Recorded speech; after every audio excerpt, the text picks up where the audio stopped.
जी उकबा भाई, आपने डिबेट देखी? आप बड़ी कैसे हो मैंने उकबा? जी कैसे हो जी उकबा? जी मैं ठीक। और पाक पंजाबी कैसे हैं और आप कैसे हैं? बिल्कुल ठीक ठाक, बड़ी खुशी हुई यार आज आपको देख के। लग जी वैसे मैं मतलब वैसे आ नहीं पाता, लेकिन मैंने सोचा कि अभी अपने पॉइंट दे सकता हूँ, तो इस वजह से हाजिर हूँ। तो इस पे मैं पहले तो एक तो वो इन्होंने पॉइंट आपने भी पॉइंट उठाया था कि जैसे काफिर का किसास नहीं होता। कोई जवाब नहीं तो दिया इस इसका। जी इस पे कैसर साहब ने पलट के बोला था कि हरबी का किसास नहीं होता, जिम्मी का होता है। जबकि मैंने कोई आपको रूलिंग भेजी, आप चाहें तो दिखा सकते हैं कि उसमें इमाम अबू हनीफा को छोड़ के सबका इस बात पे इजमा है कि हरबी और जिम्मी दोनों का किसास नहीं है। हाय हाय हाय। हाँ, ये ऐसी बातें बनाते रहते हैं, इनको जी कख नहीं पता। वही मैं कह रहा हूँ, इनको पता नहीं कौन बहुत नालायक आदमी था या औरत थी जो इनको भेज रही थी वो। आप अच्छा, ये है किसका? ये इस पे मैंने एक एक इस्लामिक वेबसाइट ही है, उस पे एक बंदे ने इनकी डाउट क्लियर करने के लिए वो पूरा आंसर लिखा है रेफरेंसेस के साथ। तो उसका लिंक भी अच्छा आप चाहें तो कमेंट्स में दे सकते हैं इनको। अच्छा जी, इसमें लिखा हुआ है, so it is clear that the majority of our scholars are in agreement that a Muslim should not be हारिस किल्ड भाई फॉर नहीं किलिंग नजर अ। आ रहा। अच्छा ठहरे, थोड़ा बड़ा कर दूं, ये है। अच्छा जी, मैं भी आपको इसमें तो मैंने आपको वो भी दिखाई थी, चले मैं वो भी दोबारा दिखा देता हूं। इसमें वो कहेंगे ना यार ये क्या, ये कौन है? इवन इफ इज अ धिमी, अगर वो धिमी भी है फिर भी उसको, and nor should a free man B killed for killing a slave. और अच्छा, गुलाम को मारने पे भी उसको नहीं मिलेगी किसास, जी गुलाम इसमें को भी कत्ल करने पे भी नहीं है। अच्छा, ये नहीं मुझे पता था। The only exception in the four imams in Imam Abu Hanifa, but even he agrees के master of a slave can not be killed for. अच्छा, उसमें गुलाम तो हर जगह फिर कहते हैं जी उसके साथ वही सलूक करो जो खुद खाओ, वही खिलाओ, वही पहनो, वही पहनाओ, ड्रामेबाजियां। गुलाम को जी कत्ल कर दिया तो उसके बदले में जान के बदले जान नहीं है। जी ये ये बहुत बड़ी बात है, ये बहुत ज्यादा बड़ी बात है। इस पे तो एक पूरी स्लाइड लगनी चाहिए, इस पूरी और स्क्रीन पे इसमें शायद आपको अगर वो याद है स्लेव। किसका, जिसमें एक हाँ हाँ एक जो ब्लाइंड मैन रहता है वो ब्लास्फेमी पे अपनी एक उसको मार देता है, हाँ, स्लेव को। सुनन अबी दाऊद उसका की भी हदीस एक्सक्यूज पढ़ी। इधर से आता है कि जो जो मास्टर है वो हद जारी कर सकता है अपनी स्लेव के ऊपर। हम्म, हाँ एग्जैक्टली एग्जैक्टली, ये ऐसे ही है। हद जारी कर सकता है, और रसूल, और उससे वो ब्लास्फेमी की भी इस्तेदलाल करते हैं कि जी ब्लास्फेमी जो है वो जायज है। सॉरी, अपने एक्स्ट्रा अपने जुडिशियल पे किलिंग जायज है। Extra extra judicial judicial. Killing है। और यानी मास्टर अपने ही स्लेव को खुद ही जज एंड ज्यूरी बन के कत्ल कर सकता है, जी और उसके और जवाब में उसमें कोई उसको गवाह कत्ल भी नहीं नहीं चाहिए, किया मतलब जाएगा। बेचारा जो स्लेव है वो तो अब आ नहीं सकता गवाही देने के मुझे किसने कत्ल किया। और मास्टर की पूरी बात मान के उसको वो रूलिंग दे दी कि तुम उसका हम्म। इसका ब्लड पेएबल नहीं है। इस पे मेरा ख्याल मौदूदी साहब की भी इंटरप्रिटेशन है। उन्होंने अपनी तफसीर में लिखा है कि इस बात पर इजमा है कि उसका कत्ल नहीं हो सकता, मुसलमान का कत्ल नहीं हो सकता किसास पे अगर उसने किसी काफर को मारा। इसके ऊपर इजमा है। उन्होंने ऐसे ही अपनी तरह से बना दिया, नहीं जी दारुल हर्ब के मौके पे है ये। उसमें भी गलत है। वो कहता नहीं, जी उसमें ये है कि हाँ ये रहा, ये है जी तफसीर मेरा ख्याल मदूदी साहब की है। ठहरे मैं आपको दिखाता हूँ कि ये पहले जो आयत अल्लाह ताला ने फिर एब्रोगेट कर दी। लिखा हुआ है the free for the free. पहले था कि अगर आपने किसी का गुलाम मार दिया तो वो आके आपका गुलाम मार देगा। तो ये एब्रोगेट कर दी थी जो statement life for life I सूरह मायदा की 45वीं आयत के, नहीं कत्ल जान के बदले जान है। लेकिन इसमें भी शिक है कि मेजॉरिटी ऑफ स्कॉलर्स एग्री, यानी इजमा है इस बात पे कि मुसलमान ने अगर किसी काफिर को कत्ल कर दिया तो उसके ऊपर उसका इजमा, उस पर इजमा है कि आप उसको नहीं मार सकते, किसास पे नहीं मार सकते। और उसकी दलील जो है वो हमने बड़ी दफा दिखाई है, हमने इंजीनियर साहब को भी ये दिया है, और हमने चैलेंज दिया हुआ बड़े लोगों को कि बताएं, इसका जवाब दें। क्या इसका जवाब है? ये बुखारी की हदीस है 6915 कि no Muslim should be killed. ये हजरत अली से रवायत है, कुछ छोटी मोटी रवायत भी नहीं है कि किसास में मुसलमान नहीं मारा जा सकता अगर किसी ने काफिर को कर दिया। ऊपर चैप्टर का नाम भी यही है, a Muslim should not be killed for killing a kafir. उफ तो यार, ये मैं कहता हूँ अगर तो किसी में ऑनेस्ट, किसी क्या, मैं नहीं कहता, हर इंसान में ऑनेस्टी होती है। तो जो भी लिसनर सुन रहे हैं नीचे, क्योंकि एक भाई कह रहे थे कि भाई कोई सही हदीस दिखाएं, तो भाई ये देख लिया, अब इस पे आप ये न्यूट्रल बुखारी हो। सही नहीं है तो ये क्या है? ये बुखारी भी झूठी है। नहीं नहीं, अब वो क्या करें उन्होंने अब ऐसा इतने नहीं से? कहा, उन्होंने वो सिर्फ कह रहे हैं कि कोई दिखाएं, तो आप अब दिखा दिए, तो प्लीज इस पे सोचें, सोचें सब इस पे। एक देखें, हम कोई मतलब ऊपर से नहीं उतरे, हम भी ऐसी ही चीजें देखे, हमारा पॉइंट ऑफ व्यू चेंज हुआ। ये कोई छोटी बातें नहीं है, प्लीज सोचें इन पे। अच्छा, ये कह रहा ना, रेहान अली कह रहा है वो हम मौलाना मदूदी को नहीं मानते। चलो मान लिया मदूदी को, अरे बुखारी को तो मानते हो ना। और बुखारी को तो मानते हो कि इसको भी नहीं मानते? इसको क्यों नहीं मानते बुखारी को? कहो ना जरा जाके अपने मौलवी के पास जाके, मौलवी के पास जाके कहो कि हम नहीं सही बुखारी को मानते। रेहान अली जाओ कहो हम नहीं मानते बुखारी को, फिर देखते क्या होता है तुम्हारे साथ। ये सोचेंगे, ये खुद सोचेंगे इस बारे में कि नहीं सोचते, ये बड़े ड्रामेबाज हैं, ये बड़े ड्रामेबाज लोग हैं। इनको बेचारों को, इनके जहनों में जहालत पड़ी हुई है और इनको रखा गया जाहिल। ये राजे जैसे लोग जो है ना, इनको जाहिल बना के इन्होंने रखा हुआ। और राजा हारिस भाई, अस वर्सेस देम मेंटालिटी अगर इनकी रहेगी ना तो फिर तो ऐसी है। अगर ये न्यूट्रली देखेंगे कि आउट देयर क्या सच्चाई है, उस पे सोचेंगे। है ये, वो है ये फ्लड किए हुए इन्होंने। वो अब्बास हैदर के चैनल पे इन्होंने नीचे कमेंट पढ़े ना सारे, अब्दुल बशीर मजीद, उन्होंने सारों ने लिखा हम जीत गए, हम जीत गए।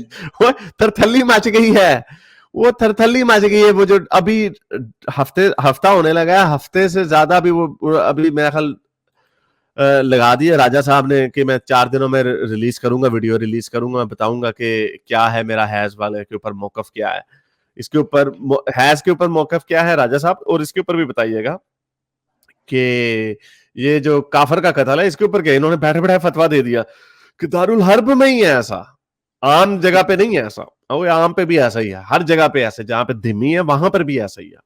और तीसरा एब्सोल्यूट का भी उन्होंने जवाब देना है कि कत्ल इस्लाम में एब्सोल्युटली गलत है। वो तो ना डंडी मार दिया, मतलब वो क्योंकि असल में उसमें ये इसलिए बच जाते हैं डंडी मार के, क्योंकि उसमें हमारे जो मुफ्ती है कराम वगैरह जो है, उनको भी बेचारों को फिलॉसफी की इतनी समझ नहीं। इनको तो एब्सोल्यूट का मतलब पता है ना, ये अगर कहेंगे या है या नहीं है, दोनों तरह ही हम इन्हें फॉलो करेंगे इस बात। हाँ वो तो हमें तो पता है ना कि एब्सोल्यूट है या नहीं है। नेक्रो एब्सोल्यूट का इनका आर्गुमेंट ये भी मैंने रखा नहीं डिबेट में, मैं फिर रख रहा हूं जिनको जो समझ लें। एब्सोल्यूट का दावा है कि अल्लाह ने हमें बताया है इसलिए वो एब्सोल्यूट है, यानी हमारे लिए वो तो ऑब्जेक्टिव हुआ ना, ये एब्सोल्यूट है ऑब्जेक्टिव, हर सिचुएशन में। हाँ एग्जैक्टली नहीं वो सही है, वो आप सही बात कर रहे हैं कि वो ऑब्जेक्टिव हुआ। उनकी ऑब्जेक्टिविटी ये है कि अल्लाह ने इसको बताया, लेकिन ये चूंकि ऑब्जेक्टिविटी और एब्सोल्यूट को नहीं समझते, ये समझते हैं एब्सोल्यूट का मतलब है अटल है, अटल है का मतलब है हमेशा के लिए है। उसका बेस वो करते हैं अल्लाह ने हमें डायरेक्ट हुक्म दिया। तो नेक्रोफीलिया की कोई आयत दिखा दें या हदीस दिखा दें, या आपने इस्तदलाल किया है, इस्तदलाल से आपने एब्सोल्यूट चीज बना ली, तो आपका तो दावा ही है कि एब्सोल्यूट वो है जो हमने अल्लाह ने हमें डायरेक्टली बताया। तभी तो हदूद और ताजीर का फर्क भी है। आपको पता है ये जो बड़ी मशहूर हुई थी माली सरकारी की वीडियो, कि अगर कोई बंदा अपनी मां के साथ हम बिस्तरी करता है तो उसके ऊपर हद नहीं है। उसके ऊपर ताजीर है। वो जाहिर बात है, रसूल अल्लाह अकेले आदमी थे, उनके जहन में कितने आइडियाज आते हैं। जब आपने कभी लॉयर के पीछे देखी कितनी किताबें पढ़ी होती हैं, रसूल अल्लाह ने क्या वो सारी लिखनी थी? नहीं, उनके जहन में हर आइडिया नहीं था। इसीलिए हदूद के कहते पांच कानून है हदूद के। बाकी सारे लोगों ने खुद इस्तदलाल से बनाए हैं, छोटी मोटी चीजें उन्होंने बनाई हैं। और ताजीर, अगर कोई अपनी मां के साथ हम बिस्तरी करता है इनके वर्ल्ड व्यू में, तो काजी उसको स्लैप ऑन द रिस्ट भी दे के छोड़ सकता। तो ये क्या है, ये एब्सोल्यूट बात मुझे मुफ्ती आसिर की स्ट्रीम में उनसे मैं पूछने गया था, बहुत ही अजीब बात कि मैंने उनसे पूछा कि अगर ये हद कायम करने वाला मामला है, कोई जिना किसी ने किया है, तो क्या जो गवाहान हैं वो मर्द या औरत कोई भी हो सकता है? उन्होंने कहा नहीं, कैटेगोरिकली सिर्फ मर्द हो सकते हैं। अब ये आप लेवल चेक करें कि अभी बात आदि की, या आदि की भी बात नहीं है, हद अगर नाफिज होनी है, आदि की भी बात नहीं है, औरतें गवाह हो ही नहीं सकती। ये इसका क्या मुफ्ती साहब ने कहा है? ये बिल्कुल कैटेगोरिकली उन्होंने कहा है। अच्छी बात है। बैठ जाते हैं राजा साहब, उनके साथ बैठ जाते हैं, जैसे मॉडर्न मुसलमानों को भी फंसाने के चक्कर में होते हो। भाई टिक के रहो, आपस में डिबेट कर लो, फिर हमें आगे बता देते हैं बड़े मजे से बातें। एक और बात ये है कि जो इन्होंने सूर्य मोहम्मद आयत 4 की बात की, इन्होंने ये गांधी हिसाब वाला पॉइंट ऑफ व्यू उठाया है इन्होंने। उसमें भी तफसीर के अंदर 7 ऑप्शंस दिए गए हैं, एक जो आजाद करने के भी, और 7 में से सबसे लीस्ट प्रेफर्ड है फ्री में आजाद करना। ये भी मैंने आपको भेज रखा टेलीग्राम पे। वो मुझे तो यहाँ भी इन्होंने इस बात का जवाब नहीं दिया कोई। उसके ऊपर भी अलहदा से बताऊंगा। और जो उसने पूरी वो आगे उथल पुथल कर दी थी, इसका मतलब जो लोंडियां बनाई हो ताश के मौके पे, जब आपने उनको आजाद ही कर देना है तो आप उनके साथ रेप क्यों कर रहे हैं, उनके साथ सो क्यों रहे हैं? उस पे कहानी मार के और चला गया। या तो कह दो वो वाली आयत सूरह निसा की 24 में आए तो मलकत मानकुम की और भी आयतें वो सारी फिर एब्रोगेट हो गई। ये गांधी साहब का भी बहुत भोंडा आर्ग्यूमेंट है कि वो बाकी की वर्सेस बाद में आई हैं, गज़वा बदर के बाद की आयतें हैं, गुलामों के हवाले से और लोंडियों के हवाले से। मौदूदी साहब ने कैटेगोरिकली लिखा है कि अगर कोई इसका ऐसा मतलब निकालता है तो वो गलत मतलब निकाल रहा है। हाँ, उन्होंने साफ लिखा हुआ है। मैंने वो तफसीर दिखाई थी, मौदूदी साहब ने जी, बताया जी। था कि जो अगर इसका ये मतलब निकालता है कि जी इससे वीडियो लेके आजाद हो छोड़ दो जाए, या फ्री में छोड़ दो।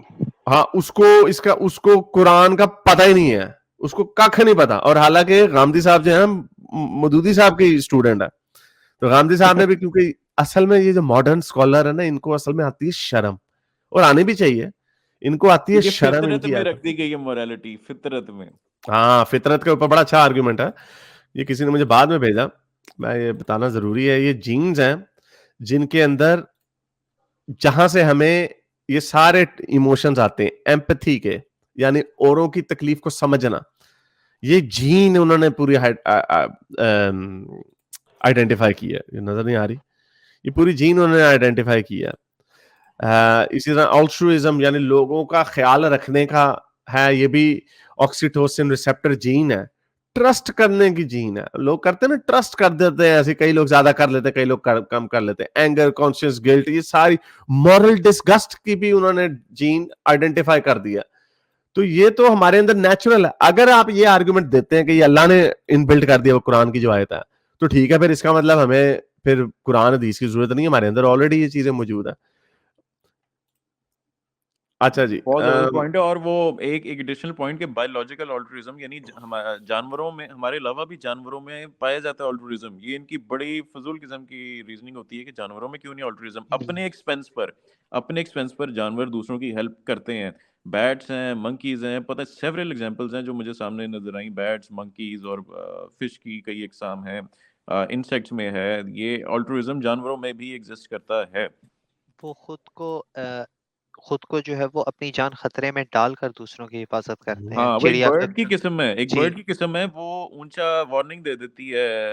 हालांकि जो प्रेडेटर होता है उसको लाइक्लीहुड उसकी बढ़ जाती है ओ कि या उसको अटैक करेगा, लेकिन वो बाकियों को वार्न करती है। तो ये अब बच्चों को चाहिए कि वो पढ़ें। और इन अफसोस ये होता है कि इस तरह की जो आर्गुमेंट्स जब ये देते हैं ना, उससे चलें इस्लाम पे तो आप लोगों को कायम रख लें, ठीक है। तो मसला ये है कि साइंटिफिक एटीट्यूड्स भी खराब बच्चों की करते हैं, और वो उनके चलें, अगर आपको मेरी ये वीडियो अच्छी लगी तो मेरे चैनल के मेंबर बनिए, पेट्रन बनिए, या फिर आप मुझे बाय मी या कॉफी में भी सपोर्ट कर सकते हैं।